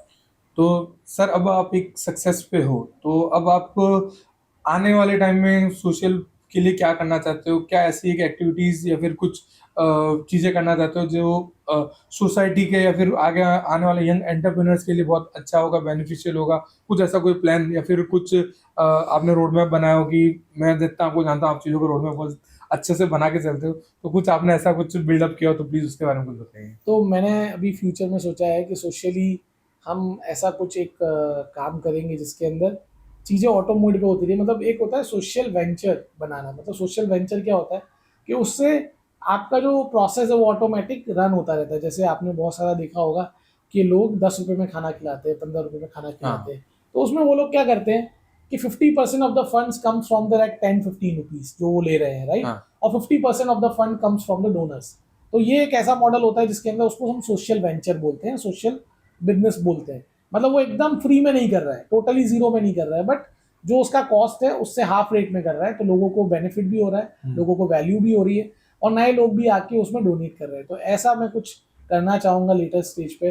अभी जो नेक्स्ट 5 ईयर्स के प्लान है उसमें एक प्लान है ऐसा करने का। दूसरा, मैं हेल्थ चेकअप कैंप्स पे थोड़ा फोकस करना चाहूँगा। मैं मानता हूँ कि जो हेल्थ अवेयरनेस है उस पर India is very weak, in the sense के they don't give priority to prevention. Prevention हमारे यहाँ बहुत पुअरली डोमिनेट करता है इंडिया में। तो हम प्रिवेंशन पे कभी काम ही नहीं करते। जैसे अगर मेल्स के मामले में कहें तो diabetes is a deadly disease जो ऑलमोस्ट 30% प्लस लोगों को हो जाती है एक लेटर एज के बाद। सेम वे फीमेल्स की बात करें तो ब्रेस्ट कैंसर, कैंसर के जो फॉर्म है वो आ जाते हैं कुछ लोगों को। तो अगर हम प्रिवेंट करें, अगर हम पहले से चेकअप्स रखें, सब रखें, तो हम बहुत अर्ली स्टेज पे समझ जाएंगे कि ये सब प्रॉब्लम हमारी लाइफ में एक स्टेज पे आएगी। तो प्रिवेंशन पे मुझे बहुत सारा काम करना है, हेल्थ चेकअप्स पे बहुत सारा काम करना है, जो मेरे सोशल वर्क के एजेंडा में डिफाइंड है। बहुत बढ़िया सर, सुन के मतलब बहुत अच्छा लगा और एक बहुत इंस्पायरिंग चीज़ है ये चीज़। एंड कुछ ऐसा जो आप यंगर जनरेशन के लिए करना चाहते हो? यंगर जनरेशन के लिए डेफिनेटली कुछ एजुकेशन में करना है। एजुकेशन के अंदर मैं चाहता हूँ कि एक बहुत ही इंपॉर्टेंट स्किल जो मतलब मैंने तो अभी तक आई थिंक रेयरली देखी ही नहीं है कहीं भी कि कोई भी स्कूल उसको फॉलो कर रहा है, विच इज़ अ एंटरप्रेन्योरशिप या बिजनेस स्किल्स। बिजनेस स्किल कोई नहीं सिखा रहा आपको। मैथ सिखाया जा रहा है, आपको साइंस सिखाया जा रहा है, आपको बहुत सारी एक्स्ट्रा करिकुलर एक्टिविटीज सिखाई जा रही है, आपको स्पोर्ट्स सिखाया जा रहा है स्कूल में, सब कुछ कवर हो रहा है। लेकिन एक चीज जो आई थिंक कोई भी कवर नहीं कर रहा, या अगर कवर भी कर रहे हैं तो बहुत ही माइल्ड वे में कवर कर रहे हैं, which is a business skills. Business skills बहुत इंपॉर्टेंट है। वो जॉब्स क्रिएट करता है, वो बहुत पूरा एक इकोसिस्टम क्रिएट करता है। तो हमें आगे फ्यूचर में बहुत सारे बिजनेसमैन चाहिए। तो उसके लिए बिजनेस स्किल्स हमारे एजुकेशन सिस्टम में होनी चाहिए, या एटलीस्ट उसका एक एक्सपोजर होना चाहिए। तो मैं यंग है तो मतलब यंग किड्स के लिए या यंग जो बच्चे अभी स्कूल में जा रहे हैं उसके लिए एक हमेशा से एक मेरे अंदर एक विजनरी प्रोजेक्ट है, which will be may be called Suraj Jugaad juniors, जिसके अंदर हम बच्चों को, नाइस। हाँ, हम बच्चों को कैसे बिजनेस स्किल्स दे, कैसे बिजनेस स्किल्स सिखाए छोटी एज से ही, वो चीज़ मैं करना चाहता हूँ एक विजन में। यस। ओके, हम विज़न के बारे में बात करें तो आपके नेक्स्ट 5 ईयर के प्रोजेक्ट्स क्या है, नेक्स्ट 5 ईयर के आपके विजन्स क्या है कि आप क्या क्या प्लान आउट कर रहे हैं? जैसे सूरज जुगाड़ अभी सूरत में है, अगर कोई और आप नई सिटी में एंटर करने का आपका कोई प्लान है, या फिर कुछ भी ऐसे प्लान जो आपने नेक्स्ट 5 ईयर के लिए अपने लिखे हो गोल्स के अंदर? तो अगर सूरज जुगाड़ के पॉइंट ऑफ व्यू से बोलूँ तो I would like to expand it to 2 new cities in next 1 to 2 years, and then in next 5 years we want to have a more cities covered in India, and in next 10 years we would want to go globally. तो ये सूरज जुगाड़ के कुछ plans है growth के, जिसमें हम सूरत का भी फास्टेस्ट नेटवर्किंग प्लेटफॉर्म है, हम इंडिया का फास्टेस्ट नेटवर्किंग प्लेटफॉर्म बनने की पाथ पे हैं और वो पाथ को हम फॉलो करेंगे. एंड अगर पर्सनल लेवल बोलूँ तो I want to be a better human, person which can be like, जिसको देख के आप कुछ सीख सको. तो I am in process to make myself better. Okay. इन सब चीज़ों में ना, मतलब मेरे को एक ऐसा लगता है कि एक आपके अंदर है ना, मैंने हैबिट बहुत ऑब्जर्व की है कि आप छोटी इन्वेस्टमेंट को भी बहुत वैल्यू करते हो. जैसे मेरे को आप पर्सनली बहुत कभी बोलते भी हो कि भले छोटा सा इन्वेस्ट कर बट स्टार्ट कर, वो पौधा तेरा कब बड़ा हो जाएगा तेरे को पता भी नहीं चलेगा. तो उसके बारे में आप क्या कहना चाहेंगे? तो ये जो आप स्किल की बात कर रहे हो, which is a compounding of money, से हम ये सीखते हैं कि छोटी छोटी जो आपकी हैबिट्स है वो कब बड़ी हो जाएगी आपको पता नहीं चलेगा. कभी कभी क्या होता है कि हम छोटी चीज़ों को बहुत ज़्यादा वैल्यू नहीं करते. ऐसा लगता है कि यार इससे तो क्या ही फ़र्क पड़ जाएगा, एक दिन वॉकिंग जाऊँगा तो क्या ही फ़र्क पड़ जाएगा. एक दिन वॉकिंग से कुछ फ़र्क नहीं पड़ेगा, बट अगर वो हैबिट कंसिस्टेंटली बहुत सारे डेज के लिए होगी तो वो एक बहुत बड़ा इम्पैक्ट क्रिएट करेगी. सेम वे छोटा सा इन्वेस्टमेंट जो आज आप कर रहे हो वो कंसिस्टेंटली अगर आप करते रहोगे हर मंथ ऑन मंथ, तो एक बहुत बड़ा पैसा बन जाएगा. सेम वे आपकी जो छोटी छोटी हैबिट्स है, जो छोटे छोटे टास्क है, जो छोटे छोटे काम आप आज कर रहे हो, वो कब आपके बिजनेस को एक बड़ा बना देगा. That is very very important, and that is the reason के हम एक बहुत ही पॉपुलर बुक है उससे भी ये चीज़ सीख सकते हैं, which is atomic habits. It talks about के हैबिट्स, बहुत छोटी habits. What is atom? Atom means कि बहुत छोटा सा पार्ट. तो एक छोटी सी हैबिट आपकी लाइफ को कैसे बिल्ड करती है, कैसे आपके बिजनेस को बिल्ड करती है, कैसे आपके सिस्टम्स को बिल्ड करती है, उसके बारे में पूरी एक बुक लिखी है. जेम्स क्लियर करके ऑथर है, बहुत ही ब्यूटीफुल बुक है. एंड वो भी यही कहती है कि जो छोटी छोटी हमारी हैबिट्स है, जो छोटे छोटे हमारे एक्शंस हैं, जो छोटे छोटे हमारे स्टेप्स हैं, वो बहुत बड़ी जर्नी को बिल्ड करते हैं in a span of a long time. और वही हमें कंपाउंडिंग ऑफ मनी भी सिखाता है. साइकोलॉजी ऑफ मनी करके एक पॉपुलर बुक है जिसके अंदर यही सिमिलर चीज़ें बुक्स मनी के कंटेक्स्ट में लिखी गई है. तो मनी के कंटेक्स्ट में बोल लो, लाइफ के कंटेक्स्ट में बोल लो, अच्छे इंसान बनने के कंटेक्स्ट में बोल लो, या हेल्थ के कंटेक्स्ट में बोल लो, सभी जगह वो छोटे स्टेप्स का बहुत इंपॉर्टेंस है जो आपने अभी मुझे पूछा. इसीलिए मैं हमेशा इंकरेज करता हूँ सबको छोटा स्टेप लेने के लिए, क्योंकि वो छोटा स्टेप फर्स्ट स्टेप है टूवर्ड्स द सक्सेस. वो जैसे ही वो स्टेप लेगा तो उस जगह चलो और थोड़ा करते हैं और थोड़ा करते हैं, वो मोटिवेट होकर थोड़ा थोड़ा तो कर करके बहुत आगे तक पहुंच जाएगा. विच इज़ कि वो first step is very important. वो कितना भी छोटा हो लेकिन वो बहुत इंपॉर्टेंट है. तो सर, अगर मैं ये चीज़ को पूरा ओवरऑल एक कंक्लूजन दूँ, तो मेरे को ऐसा लगता है कि आप बहुत प्लान्ड इंसान हो. आप प्लानिंग को बहुत ज़्यादा इम्पोर्टेंस देते हो. तो प्लानिंग ही सबसे इम्पोर्टेंट चीज़ है अपने लिए. तो प्लानिंग कितनी इंपॉर्टेंट है आप अभी पूछ रहे थे. तो planning is very important, and actually आप कोई भी बिजनेस को देखोगे तो वो प्लान से ही ग्रो होता है. प्लान ही एक रीज़न है जिसकी वजह से उसकी ग्रोथ पहुंचती है आगे तक. तो बहुत लोग ऐसा सोचते हैं कि नहीं ठीक है, प्लानिंग से क्या ही हो जाएगा. Planning is a first step towards your success when you are doing and when you are planning to have a bigger business, right? Yes. तो ये चीज़ें ना मैंने बहुत देखी कि आज के ना यंग एंटरप्रेन्योर्स या फिर जेनजी जनरेशन में उनके पास आइडियाज तो बहुत यूनिक यूनिक होते हैं, कुछ अलग अलग होते हैं, बट उसको अच्छे से प्लान नहीं कर पाते. तो आप आइडियाज को क्या रेट करते हो? अगर मैं इस क्वेश्चन का आंसर दूं तो मुझे लगता है मैं बहुत एक स्ट्रॉन्ग स्टैंड रखता हूँ इस पर. एंड मैं मानता हूँ कि idea is no value, zero value. Idea की कोई वैल्यू ही नहीं है आज की डेट में. आइडिया जो है वो आपको 1 मिनट में 50 आइडिया मिल जाएंगे. बहुत सारे आइडियाज़ तो ओपनली अवेलेबल है. आप जोमेटो देख लो, आप फ्लिपकार्ट देख लो, आप माइंत्रा देख लो. ये आइडियाज़ क्या है, ये ओपनली अवेलेबल है. आपको पता है ये लोग क्या कर रहे हैं. ये लोग प्रोक्योर कर रहे हैं, लोगों को ऑनबोर्ड कर रहे हैं और सेलिंग कर रहे हैं, राइट. बट आइडिया से क्या है, आइडिया की तो कोई वैल्यू ही नहीं है मेरे हिसाब से आज की डेट में. आज की डेट में what ever value it has is because of the execution, आप एग्जीक्यूट कितना अच्छा करते हो। ये सभी लोग बहुत स्ट्रॉन्ग एग्जीक्यूटर्स है। ये लोग इतने बड़े इसलिए बने because they can execute it very very well.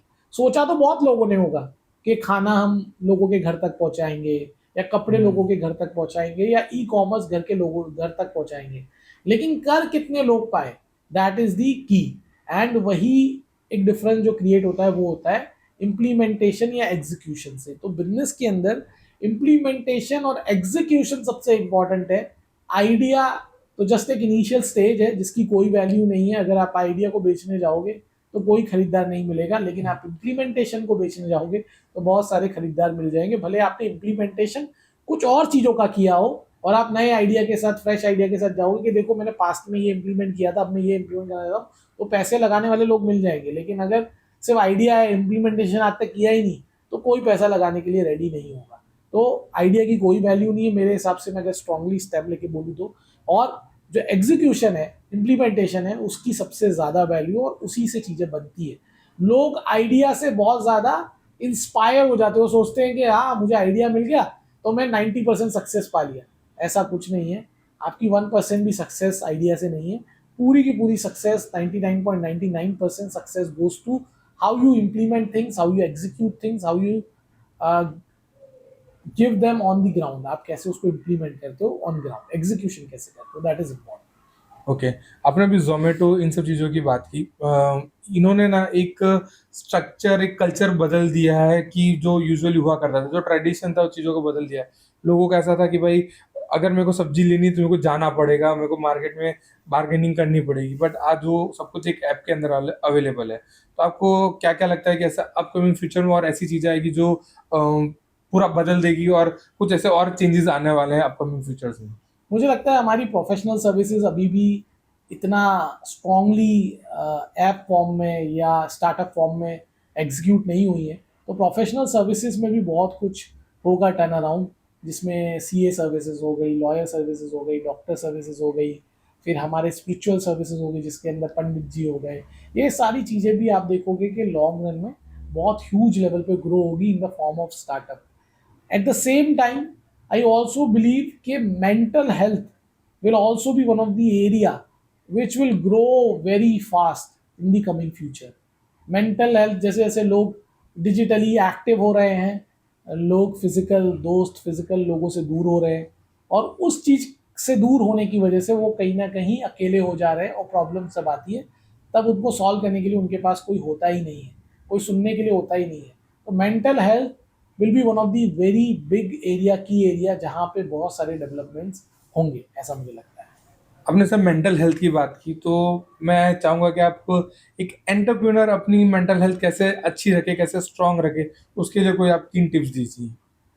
Mental health अच्छी रखने के लिए हमें सबसे पहले, मुझे लगता है कि जो हमारी थॉट प्रोसेस है उसको बहुत पॉजिटिवली मोल्ड करना पड़ेगा। हर चीज़ जो आपके सामने आ रही है, हर चीज़, हर जो चैलेंज आ रहा है उसमें आपको पॉजिटिव एटीट्यूड रखना पड़ेगा, मतलब पॉजिटिव माइंडसेट रखना पड़ेगा। तो वो बहुत इंपॉर्टेंट है एंटरप्रेन्योर के लिए कि पॉजिटिव माइंडसेट, पॉजिटिव एटीट्यूड रखे। सेकंड, वो अपने रूटीन में, जैसा हम लोगों ने डिस्कस किया, बुक्स को वैल्यू करे। बुक्स के थ्रू अपनी मेंटल हेल्थ को बहुत वो चैनलाइज कर सकता है, जिसमें बहुत सारे बुक्स के अंदर ये गाइडेंस भी दिया हुआ है कि आप जल्दी थोड़ा उठें और जल्दी सोएं, राइट। मोबाइल को थोड़ा सा कम वेटेज दें रात के टाइम पे। तो ये चीज़ें आप बुक्स के थ्रू सीख सकते हैं।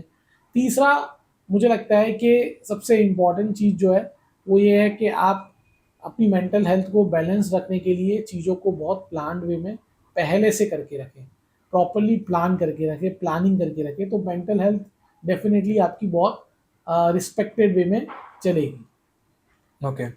और जैसे जस्ट फॉर एग्जांपल, अगर मैं आज एक नया बिजनेस स्टार्ट कर रहा हूँ, या फिर मेरे को इनिशियली 2-3 साल हुए मेरे बिजनेस के लिए, तो ऐसी क्या आप 3-4 टिप्स देना चाहेंगे जिसके जो मेरे को फॉलो करने से मेरे को ग्रोथ जल्दी मिल सकती है, या फिर ग्रोथ मिलने के चांसेस बढ़ सकते हैं? तो आप जब बिजनेस कर रहे हैं, सबसे पहली चीज़ जो आपके पास होनी चाहिए वो ये है कि आपको बहुत जल्दी में नहीं रहना है कि भाई मैंने अभी बिजनेस चालू किया, 1 महीने में तो मैं बहुत सारे क्लाइंट पालूंगा, बहुत सारा प्रॉफिट पालूंगा। स्लो इज तो beautiful. Slow is beautiful goes with that. The first is slow is beautiful. तो slow is beautiful doesn't says कि आप स्लो काम करें। इट मीन्स कि आप जो काम कर रहे हैं उससे स्लो रिस्पॉन्स एक्सपेक्ट Outcome कर, expect आउटकम slow करेंगे। स्लो मिलेगा आपको, लेकिन जो आप काम कर रहे हो वो डेफिनेटली बहुत इंपॉर्टेंट है, और उसकी आउटकम स्लो हो सकता है, लेकिन जब भी वो आएगा बहुत ब्यूटीफुल फॉर्म में आएगा। तो slow is beautiful says that. So वो that is first thing which is कि आपको अपने आप को समय देना है, अपने बिजनेस को समय देना है। जल्दी जल्दी में सब नहीं करना कि तुरंत तुरंत रिजल्ट मिल जाएगा, फटाफट रिजल्ट मिल जाएगा। Second thing which is very important is अपने एक्सपेंसेस को लो रखना है। ऐसा नहीं आते ही सीधा आपने बहुत बड़ा स्टूडियो बना लिया, बहुत बड़ा खर्चा कर लिया, इंटीरियर कर लिया, ये कर लिया, 10 लाख रुपए डाल दिए, अभी बिजनेस स्टार्ट नहीं हुआ उससे पहले 20 लाख रुपए डाल दिए।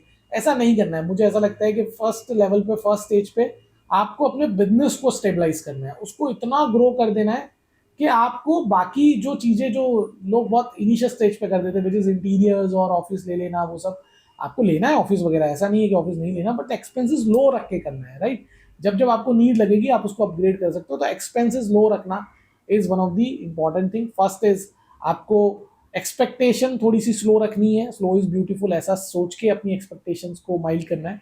सेकेंड इज कि आपको एक्सपेंसेस अपने लो रखने हैं। थर्ड इज कि आपको प्रोसेस को बहुत इंपॉर्टेंस देना है। प्रोसेस बहुत बहुत बहुत इंपॉर्टेंट है लाइफ में। अगर आप प्रोसेस फॉलो नहीं करोगे, अपने खुद के बनाए हुए रूल्स तोड़ दोगे, तो आपका बिजनेस भी कहीं ना कहीं सफ़र करना स्टार्ट कर देगा। आप अगर अपने प्रोसेस, अपने रूल्स पे अड़े रहोगे, तो you will always find people जो आपके प्रोसेस से अलाइन होते हैं। डेफिनेटली हो सकता है कभी कभी आपको थोड़ा ज़्यादा टाइम लग जाए, लेकिन ज़्यादा टाइम लगने का मतलब ये नहीं है कि आपकी प्रोसेस गलत है। प्रोसेस जो भी आपने बनाई है, आप उसके साथ स्टिक रहें, उसको फॉलो करें, तो you will get a huge huge success. दो these are the three things which I believe कि अगर आप इम्प्लीमेंट करते हो, फॉलो करते हो, तो बहुत अच्छी आपको सक्सेस मिलती है। और उसके साथ एक बोनस जो चीज़ आप एड ऑन कर सकते हो, दैट इज़ अ टेक्नोलॉजी। अपने बिजनेस में टेक्नोलॉजी को ज़्यादा से ज़्यादा जगह दो, ज़्यादा से ज़्यादा टेक्नोलॉजी की हेल्प लेके अपने बिजनेस को फास्ट मूव करो, अपने बिजनेस को ग्रोथ के रास्ते पे स्पीड अप करो। तो टेक्नोलॉजी को कभी भी इग्नोर नहीं करना चाहिए, टेक्नोलॉजी को हमेशा वैल्यू देनी चाहिए। That is the bonus tip for me. Okay, आपने टेक्नोलॉजी को इतनी अभी वेटेज दी।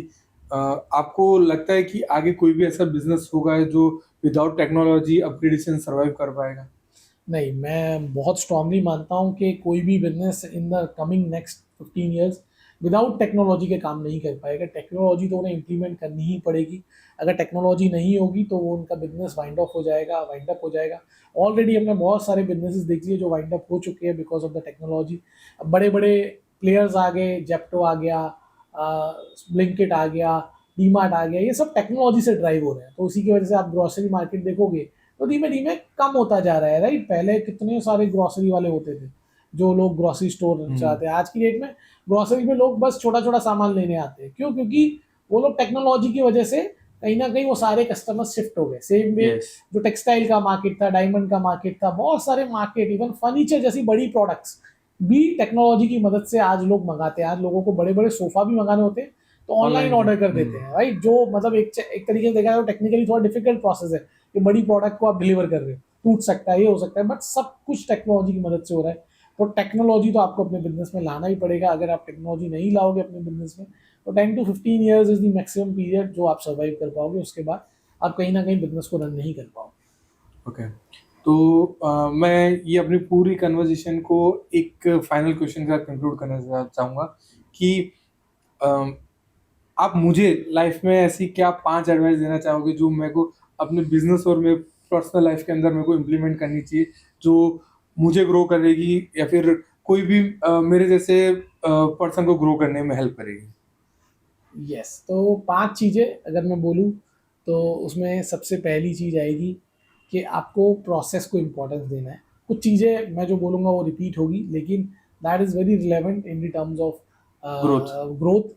तो प्रोसेस को इम्पोर्टेंस देना है। सेकंड, आपको मनी मैनेजमेंट बहुत अच्छा करना है। मतलब आपको आते ही सीधा पैसा उड़ाना चालू कर दिया, जो चीज़ की ज़रूरत नहीं है वो भी ले ली, ऐसा नहीं करना। आपको बिजनेस में फंड्स की हमेशा ज़रूरत होगी आगे स्टेज पे, आपको ऐसा सोच के चलना है। तो कुछ पैसा आपके पास हमेशा एज अ बैकअप होना चाहिए, ताकि आप जब ग्रोइंग स्टेज पे आएँ तब आप उस पैसे से वो चीज़ों को ले सके, या वो जो भी आपको जहाँ इन्वेस्ट करना है आप कर सको। तो money management is the second thing which is important after first thing which we have said about the process, right. Third is कि आप अपने जो गैजेट्स हैं या अपने रिसोर्सेज हैं, रिसोर्सेज दो टाइप के होते हैं। एक होते हैं ह्यूमन रिसोर्सेज और एक दूसरा होता है कि फिजिकल रिसोर्सेज, जिसके अंदर हम गैजेट्स को जगह देते हैं, अपने इंटीरियर वगैरह को जगह देते हैं। तो ये दोनों चीज़ों पे स्टार्टिंग से आप वर्क कीजिए, राइट, धीमे धीमे इसको ग्रेजुअली ग्रो कीजिए, जिसमें ह्यूमन रिसोर्स जो है उस पर आप बहुत वर्क कीजिए, बिकॉज यही आपको आगे ले जाने में बहुत मदद करेगा। कुछ लोग जो है वो वन मैन आर्मी गेम खेलते हैं, राइट, वो क्या करते हैं, खुद ही सब कुछ करते हैं, खुद ही सारा करते हैं, तो वो कब तक चलेगा? एक स्टेज पे आपकी भी लिमिटेशंस आ जाएंगी और उस स्टेज पे फिर आपका बिजनेस फेल हो जाएगा। तो इसीलिए हमेशा अपने जैसे लोगों ढूंढो, उनको क्रिएट करो, नहीं मिल रहे तो आपको जो लोग अच्छे मिल रहे हैं उनको अपने जैसी स्किल्स दो, अपने जैसा सिस्टम दो, अपने जैसा बनाओ। तो दैट इज थर्ड थिंग कि आपको ह्यूमन रिसोर्स पे फोकस करना है after a process and money management, right.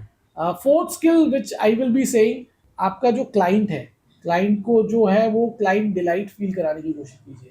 Client जो आपसे मांग रहा है, जितना मांग रहा है उससे कुछ एक्स्ट्रा देने की कोशिश कीजिए, जितना आपसे पॉसिबल है, राइट।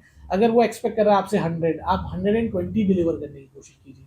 तो इससे क्या होगा कि वो क्लाइंट कस्टमर डिलाइट फील करेगा, जो हम मैनेजमेंट लैंग्वेज में बहुत बार डिस्कस भी करते हैं कि कस्टमर डिलाइट अगर उसको फील हो गया तो वो आपके लिए सब जगह बोलेगा कि ये मेरा, मैं इससे काम कराता हूँ, मैं इससे काम कराता हूँ, आप भी इससे काम करें। तो कस्टमर डिलाइट लोगों को, अपने क्लाइंट्स को फील कराइए। और एक पांचवा जो एक ह्यूमन प्रेजेंस ग्राउंड पे रहता है कि सभी को रिस्पेक्ट दीजिए, सभी को वैल्यू कीजिए, सभी को आप इक्वली ट्रीट कीजिए। कोई आपसे ज़्यादा कमाता है, कोई आपसे कम कमाता है, लेकिन respect is something which should be given to everyone, कोई भी कितना भी स्टेज पे हो। तो ये 5 चीज़ें मैं चाहूँगा कि आप अपनी लाइफ में अप्लाई करें for the better future, for the good business. And साथ ही में जो भी हमारी ऑडियंस है यंग, उन सभी के लिए मैं एडवाइस करना चाहूँगा। चलिए sir, thank you so much. आप आए, आपने इतनी वैल्यू शेयर की, आपने अपनी लाइफ की एक बहुत अच्छी जर्नी बताई। आई गेस कुछ ऐसी चीज़ें मेरे को भी नई जानने को मिली, तो उसके लिए बहुत बहुत शुक्रिया। आई होप आपको भी मज़ा आया हो। एंड मैं लास्ट में बस आपसे एक ही रिक्वेस्ट करूँगा कि भाई आप हमारी ऑडियंस को बोलिए कि भाई हमारे चैनल को फॉलो करें, सब्सक्राइब करें एंड हमें ग्रो करने में हेल्प कीजिए। Thank you. तो मुझे भी बहुत अच्छा लगा आज आपके पॉडकास्ट पे आके, आपके पॉडकास्ट पे अपनी लाइफ जर्नी, अपनी शेयरिंग्स शेयर करके। एंड मैं डेफिनेटली ऑडियंस को बोलूँगा कि हम लोग सभी लोग मिलके एक बहुत अच्छा काम कर रहे हैं पॉडकास्ट के थ्रू, लर्निंग शेयर करने का, नॉलेज शेयर करने का। तो आप प्लीज़ ये जितने भी पॉडकास्ट है, जितनी भी रील्स है, उसको आप लाइक कीजिए, शेयर कीजिए लोगों के साथ, और कमेंट कीजिए, ताकि मैक्सिमम लोगों तक ये लर्निंग से नॉलेज पहुँच पाए।